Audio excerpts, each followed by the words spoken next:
இந்த பாப்பா பாருங்கள், இவங்க ஸ்கூலில் படிக்கிறாங்க. பள்ளிக்கூடத்துக்கு போகும்போது அவங்க அம்மா அப்பா கொடுக்குற அந்த பாக்கெட் மணி காசை கூட வழியில் இருக்கிற ஆதரவில்லாத இந்த ஜீவன்களுக்கு பிஸ்கட் வாங்கி போகிறதுக்கு தான் யூஸ் பண்ணுவாங்களாங்க.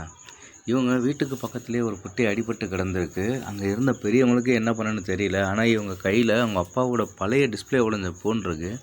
அதில் தேடி இதுக்கு ட்ரீட்மெண்ட் பண்ணுறதுக்கு ஏற்பாடு பண்ணியிருக்காங்க. இப்போ நான் இங்கே சேப்கம் ஃபவுண்டேஷன்லேருந்து அந்த குட்டியை எடுக்கிறதுக்காக போயிருந்தேன். இந்த குழந்தைய பார்த்தோன்னே எனக்கு ரொம்ப சந்தோஷமாயிருச்சு. அப்போ அவங்ககிட்ட நான் பேசுகிறேன், நீங்கள் என்ன படிக்கிறீங்க பாப்பான்னு. நான் 11th படிக்கிறேண்ணா அப்படின்னு சொல்லி சொன்னாங்க.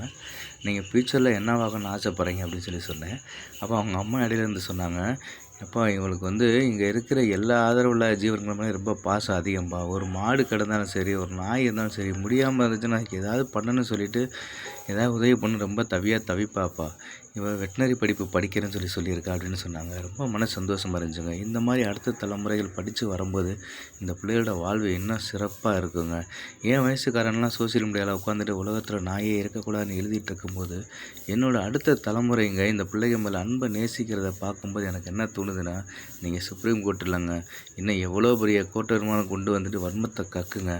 ஆனால் இந்த பிள்ளைகளை எதிர்காலத்தில் வாழ வைக்கிறதுக்கு அடுத்த தலைமுறைகள் ரெடி ஆயிடுச்சுங்க.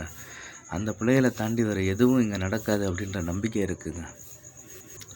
இப்போ இந்த குட்டி ட்ரீட்மெண்ட்டில் தான் இருக்குது. காலில் எலும்புகள் உள்ளே பலமாக நொறுங்கி இருக்கிறதுனால காலை காப்பாற்றுறதுக்கு வாய்ப்பு கம்மி தான். ஆனால் உயிருக்கு எதுவும் ஆபத்து இல்லைங்க. அவனோட வாழ்நாள் சேஃப்டியாக இருக்குங்க.